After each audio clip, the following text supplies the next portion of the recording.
Sublimez votre intérieur avec nos collections uniques et élégantes. Chez Ibi Home, nous transformons vos espaces en véritables havres de confort et de convivialité. Découvrez notre collection exceptionnelle de meubles pensés pour chaque moment de votre vie. Des tables à manger conviviales, idéales pour rassembler famille et amis, au salon haut de gamme alliant élégance et confort, sans oublier nos chambres à coucher de qualité avec matelas offerts pour un repos parfait. Explorez notre sélection de luminaires rares et uniques qui sublimeront vos espaces. Découvrez notre gamme de motos électriques, économiques, performantes et respectueuses de l'environnement, idéales pour vos trajets urbains en toute sérénité. Nos installations solaires vous garantissent l'indépendance énergétique tout en réduisant vos factures. Chez Ibi Home, profitez en ce moment de réductions allant jusqu'à 35% sur nos équipements solaires. Ce n'est pas tout, nous vous proposons également des options de paiement échelonnées pour encore plus de simplicité. Venez visiter notre showroom à l'ACI 2000, immeuble Ibi Group. Ibi Home, l'élégance, la mobilité et l'énergie au service de votre confort.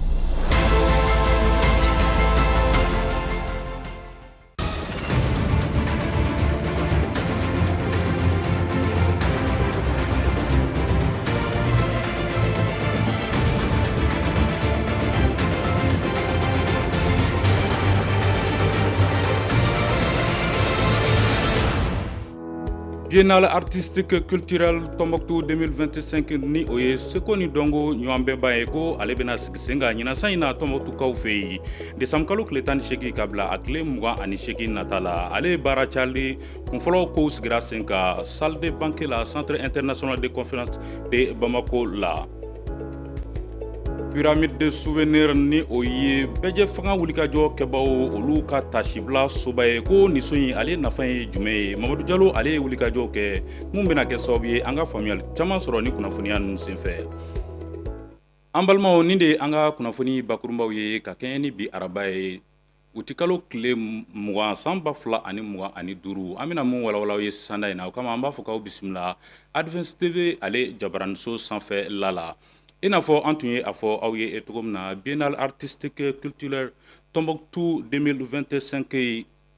ale bɛna sigi sen kan desamukalo tile 18 ka bila a tile 28 nata la. Baarabolo caman bolo dalen don nin ko la o kama yaasa ka nin baarabolo ninnu ɲɛbila walew sigi sen kan kunungo tarata baara carili ko sigira sen kan centre international de conférence de Bamako la k'aw ladɔnniya k'a fɔ ni biennale nin senfɛ min ye concours artistique ye ka taa bila dɔn catiribɔ ale ni wali caman ko olu bɛna kɛ Aissata Ba ale ni Musa Ɲang olu ye wulikajɔ kɛ u ye mun sɔrɔ Isa Sise ale b'o lakali an ye. CICB salle de banquet ye Tombouctou yanga bi don tɔgɔla in na sabula Biennale artistique et culturelle 2025 ale baaraw bolo dali bena daminɛ lajɛrɛ min be Mali seko ni dɔnko bila ba la Tombouctou k'a daminɛ desamukalo tile 18 ka taa bila tile 28 na seko ni dɔnko ani ladalakow sen bena don jamana ka keleya sabatili la tolo min na Tombouctou y'a ka labɛn sɛbɛntiya anw delilen don hébergement anw delilen don hospitalité la nin tɛ ko kura ye anw bolo mais an kan ka min dɔn min kɛ seulement k'a yira mɔgɔw la ka ani tɛ ko kura ye an bolo sécurité ta fan fɛ aw bɛ min kɛ faamaw ye don o don a ye dɔ fara o kan pour que a ka se ka kɛ sécurité nin tɛ faamaw kelen kungo ye an bɛɛ kungo de don ka bɔ Lere ka taa Gosi cercle o cercle village o village la an bɛɛ kan ka baara kɛ pour que sécurité ka na kosɛbɛ biennale nin ye ka kɛ occasion y'an bolo ka dɔ fara an ka sɔrɔ kan ka dɔ fara an ka bɛnkan an ka sigikafɔ kan an jɛlen don ka dɔ fara o kan. Ni seko ni dɔnko koba in sen fɛ Mali marabolo 19 ka fara Bamako faaba kan olu bena u ka dɔnniya jira ladalakow yiriwali la nin ye wagati ye wagati min bilalen don seko ni dɔnko san kɔnɔ n'o ye année de la culture ye. Biennale ye Maliko de fasoko de don a bɛ kɛ sababu ye k'an ka denmisɛnninw bɛɛ fara ɲɔgɔn kan an ka ɲɔgɔn dɔn k'an tin don ɲɔgɔn na an bɛ bɛn min ɲini jamana kɔnɔ o bɛn bɛ se ka sabati cogo min na Biennale kɛnɛ min don keleya kɛnɛ de don a dabɔra o de kama ɲɛnajɛ don keleya kɛnɛ don o de kama Mali denmisɛnnin bɛɛ bɛ ɲɔgɔn sɔrɔ yen denmisɛnninw ka kɛnɛ don o de kama an bɛ foli kɛ an bɛ Tombouctou bɛɛ fo an bɛ gouverneur fo u ka wulikajɔ la et puis baara ɲɛbila min kɛra tan a b'a yira n na k'a fɔ Tombouctou bɛna diya parce que Tombouctou tɔgɔ ye tɔgɔba de ye n'i y'a mɛn ko Mali âge d'or Tombouctou senba la an ni gouverneur ni Tombouctou ressortissants ani les 13 cercles an bolo dilen don ɲɔgɔn ma pour que an bɛ se ka baara kɛ cogo min na an ka jamana lawasa. 2023 san ta tɛmɛni Mopti segukaw y'o ta marabolo jumɛn min na ɲinɛn t'a sɔrɔ. Tombouctou marabolo ɲɛma Bakun Kante ka fɔ la Tombouctou labɛnnen don wa Tombouctou de b'a sɔrɔ. O la sa bɛɛ ka ɲɔgɔn sɔrɔ k'a daminɛ décembre kalo tile 18 ka taa bila décembre kalo tile 28 na walasa k'o dɔn. hali bi an bɛ to biennale kɛnɛ kan k'aw ladɔnniya k'a fɔ biennale ale labɛnni kulu ɲɛmaaba ni o ye coordinateur général ye ale ye laseli dɔw kɛ Aissata Ba ka kuma bara la a ye mun sɔrɔ an ka jɛn k'an ɲɛmadaw fɛ. 2023 biennale ko dira Tombouctou ma ko ka organiser depuis 2023 kana bi la an ka ɲɛmaabaw bɛɛ bɛ ka u seko ni dɔnko kɛ pour que biennale in ka kɛ biennale ba ye. O kɔnɔna la fɛn caman bolo dara n'olu bɛ sen na o ye stade kow b'o la o ye projet structurant wɛrɛw b'o la o bɛɛ lajɛlen kɔfɛ biennale in baara daminɛ ni mascotte dili ye Tombouctou ma o événement kɔfɛ mascotte yɛrɛ bɛ construire yɔrɔ min na o première pierre déposée la an kɔni filɛ kɛnɛ min kan bi o ye pré-lancement ye o kɔrɔ n'o bɔra ye lancement yɛrɛ bɛ taa kɛ Tombouctou ani Tombouctou donnaw la. An ye semaine locale organisé olu banna mois de juillet mois d'octobre semaine régionale kan ka organisé donc régional mana ban national phase nationale kan ka kɛ décembre kɔnɔna la. Tombouctou bi défi ye min ye o ye sécurité ani sécurité b'o la ani transport parce que bɛɛ lajɛlen bɛ taa o kɔnɔna la ɲinan innovation na an ye délégation taille réduit o réduilen fana kɔfɛ an ye discipline an ye dɔw bɔ a la pour que a baara ka nɔgɔya pour que qualité ka sɔrɔ biennale la donc k'a fɔ an ka faama min bɛ bi ni o ye ministre Mahamu Dafe yɛrɛ ale na ni innovation caman ye innovation ninnu maliden bɛɛ b'a ye ko biennale ye yɛlɛmasen dɔw ta parce que hali discipline dɔw bɛ yen o donna hors compétition la tel que slam o ye denmisɛnninw niyɔrɔ ye ani fɛn caman village artisanal Assimi Goïta fana bɛ ka bila sen kan donc o animation ça va être tout avec culture domaine dɔrɔn ɲinan ye culture san n b'o de fɔ bɛɛ lajɛlen ye ministère de la culture ka culture santé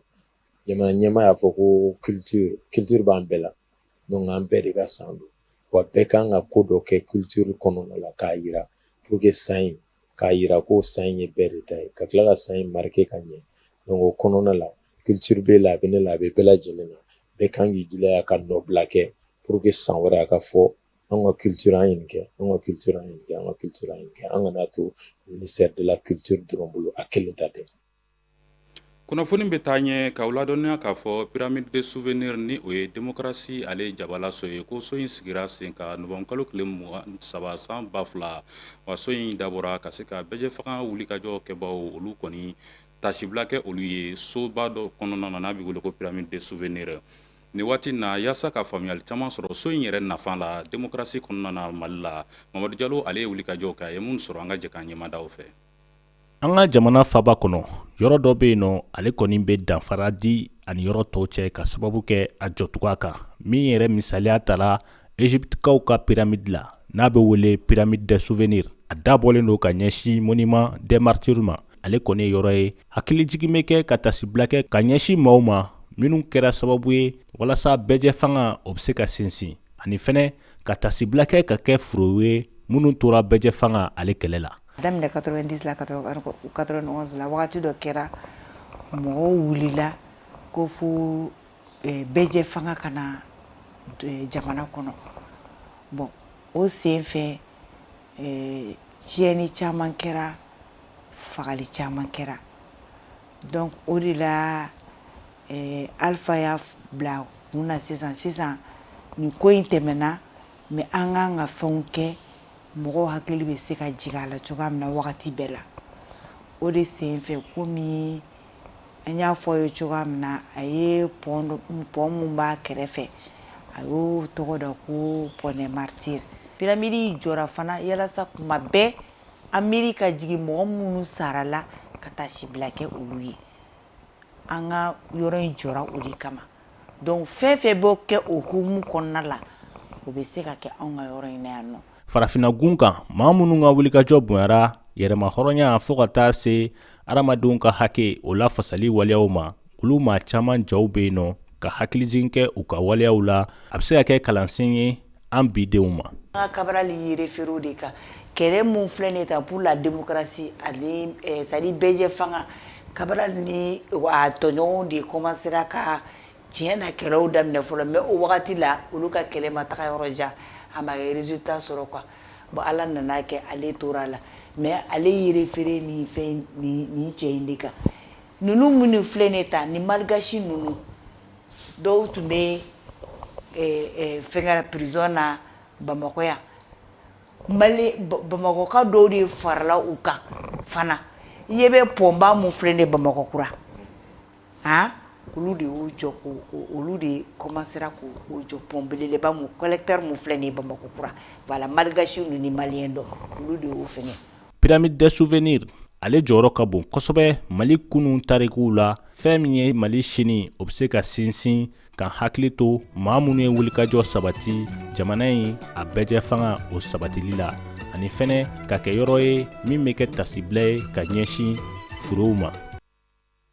kunnafoni na sira wɛrɛw la k'aw ladɔnniya k'a fɔ Bamakɔ ekɔliso min bɛ yen n'a bɛ wele ko centre mabile Maɲanbugukaw fɛ yen ale ye yɔrɔ ye maliden dɔw kɔni kɛn bɛ ka taa bisimila minɛ yɔrɔ min na k'a sababu kɛ lakanabaliya ye n'a bɛ fɔ u ma ko les déplacés nin waati na ni o ye samiyɛ waati ye ko ale ye waati ye min kɔni ka gɛlɛ dɔɔni ni ma kofɔlen ninnu bolo kundonyɔrɔ ko la yaasa ka caman ta u ka dekun na jamana marabaaw ka fara dɛmɛbagajɛkulu kan ko olu ye basi ale ni sange caman kɔni d'u ma yaasa ka caman bɔ dekun la ni samiyɛ kɔnɔna na ka faamuyali caman sɔrɔ ni kunnafoniya ninnu kan Ayisata Ba ale ye wulikajɔ kɛ a ye mun sɔrɔ n ka jɛ k'an ɲɛmada o fɛ. Centre Mablen kɔnɔ so belebele dɔ jɔn bɛ soden caman bɛ minnu kɔnɔ dukɛnɛ yɛrɛ la bugusow caman fana jɔlen don ka kɛ kundogoyɔrɔ ye maaw ye maa minnu ye u sigiyɔrɔ bila ka sabu kɛ kɛlɛ ye n'an b'a fɔ olu ma ko déplacés Mablen kɔnɔ Maɲanbugu sigida 6 la Bamakɔ ni maa ninnu ye jigisɛmɛyɔrɔ sɔrɔ. Centre Mablen déplacés bɛ a bɛ san 5-6 ɲɔgɔn bɔ parce que depuis mai 2019 déplacés bɛ yan nɔ. Du 95 kɛrɛnkɛrɛnnenya la maa 572 olu de bɛ centre Mablen kɔnɔ. Samiya n'a gɛlɛyaw maaw hakili bɛ nin déplacés ninnu na minnu bɛ dɛmɛ kɛ u ye san o san ka se ka u kisi samiya masibaw ma. Dɛmɛ ninnu bɛ tali kɛ basiw sange ale ni balo. Kalo ani dɛmɛjɛkulu fɛn bɛɛ bɛ baara kɛ situ kan an bɛ ɲɔgɔn ye kalo an bɛ kuma an bɛ an ka gɛlɛyaw fɔ ɲɔgɔn na minnu kɛra an bolo fɔ ɲɔgɔn na donc o sen fɛ an b'a fɔ bon nin bɛ yen jɔn bɛ se ka nin ta jɔn bɛ se ka nin ta donc o b'a to an bɛ gɛlɛya caman ɲɛnabɔ san'a ka se donc o de hukumu kɔnɔna na an y'olu kɛ ka se ka basi dɔ sɔrɔ ani sange. Mɔgɔ min déplacé la ka bɔ a sigiyɔrɔ la kɔni a ka mako a dɛmɛ ɲini kɔni a tɛ ban donc hali sisan an mako bɛ dɛmɛ na bi n'an y'a basi ninnu sɔrɔ ani sange ninnu a bɛ diya an ye kosɛbɛ ani balo olu ye ka gɛlɛya ma. Ka fara o bɛɛ kan Croix-Rouge maaw fana hakili bɛ ni maa ninnu na kosɛbɛ u ka furakɛliw kɔnɔna la ɲani nɔgɔya ka kɛ ni maa ninnu ka segin ka taa u ka so centre Mablen ɲɛmaa ale kɔni ka laɲini ye min ye a ka dunanw ye o de ye ka se ka ni maa ninnu kalan bololabaaraw la minnu bɛna se ka kɛ sababu ɲuman ye u ka se ka u dahirimɛ ɲini k'o sɔrɔ u yɛrɛ ye. Halisa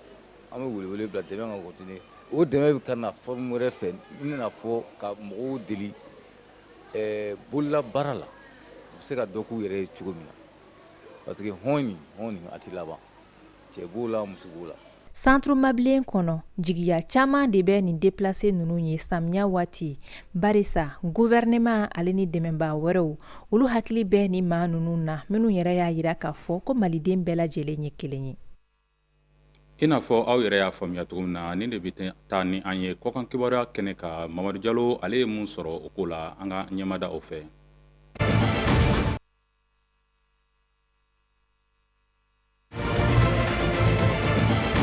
Ka kɛɲɛ ni kɛlɛ min bɛ Ukraine jamana kɔnɔna la Volodymyr Zelensky n'ale ye Ukraine jamana ɲɛmaa ye tɛnɛndo ale ye taama kɛ ka taa Maison Blanche la walasa ka kumaɲɔgɔn kɛ ni Donald Trump ye cogo min na fɛɛrɛw bɛ se ka sɔrɔ Ukraine kɛlɛ la. Okumu kɔnɔ Europe jamana ɲɛma caman dara kan ka taa ni ɲɔgɔnajɛ kofɔlen in na walasa u bɛ se ka kuma ɲɔgɔnya kɛ bɛn a sinsinni na.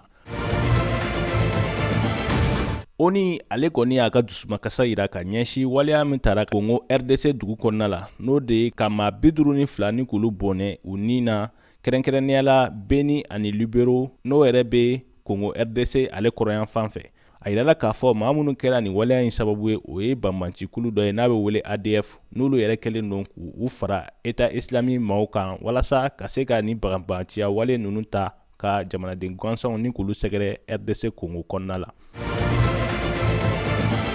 Amerikikaw fɛ yen nɔ gafe min bɛ di walasa jamana wɛrɛ lakɔlidenw olu bɛ se ka u ka kalanw baara kɛ l'Amérique jamana kɔnɔna la. Visa 600 o de kɔni olu darakira u tigiw la ka sababu kɛ kun caman ye i n'a fɔ l'Amérique cakɛda min sigilen don visa ko koɲɛw kunna olu b'a lase cogo min na. U y'a yira k'a fɔ walasa ka se k'i ka visa ni ka darakila fo k'a sɔrɔ i ka ye waleya dɔw la minnu ni l'Amérique jamana sariyaw tɛ taa i n'a fɔ suɲɛniw binganiw ni mɔbili boliko juguya ye o n'a ɲɔgɔnna caman. U bɛna ale fɛɛrɛw sigi sen kan cogo min na u bɛ se ka jateminɛ kɛ visa dili la lakɔliden wɛrɛw ma minnu bɛ bɔ jamana wɛrɛw la fɛn bɛ tali kɛ bɔlɔlɔsiraw ka sɛgɛsɛgɛli kɛ olu kan n'o y'a sɔrɔ a dɔw ni banbanciwale maaw olu tɛ baara la.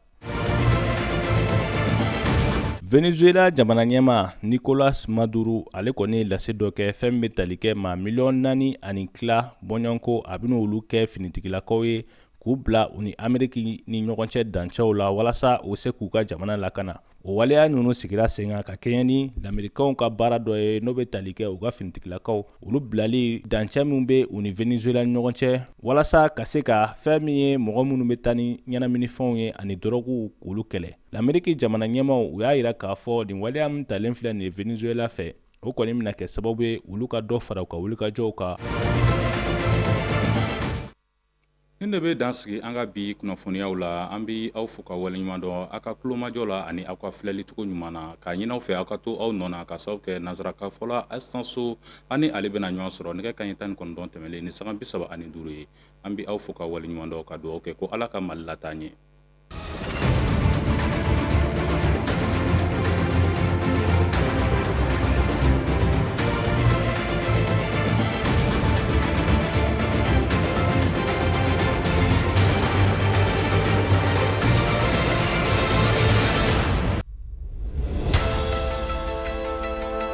Sublimez votre intérieur avec nos collections uniques et élégantes. Chez Ibi Home, nous transformons vos espaces en véritables havres de confort et de convivialité. Découvrez notre collection exceptionnelle de meubles pensés pour chaque moment de votre vie. Des tables à manger conviviales, idéales pour rassembler famille et amis au salon haut de gamme, alliant élégance et confort, sans oublier nos chambres à coucher de qualité avec matelas offerts pour un repos parfait. Explorez notre sélection de luminaires rares et uniques qui sublimeront vos espaces. Découvrez notre gamme de motos électriques, économiques, performantes et respectueuses de l'environnement, idéales pour vos trajets urbains en toute sérénité. Nos installations solaires vous garantissent l'indépendance énergétique tout en réduisant vos factures. Chez Ibi Home, profitez en ce moment de réductions allant jusqu'à 35% sur nos équipements solaires. Ce n'est pas tout, nous vous proposons également des options de paiement échelonnées pour encore plus de simplicité. Venez visiter notre showroom à l'ACI 2000, immeuble Ibi Group. Ibi Home, l'élégance, la mobilité et l'énergie au service de votre confort.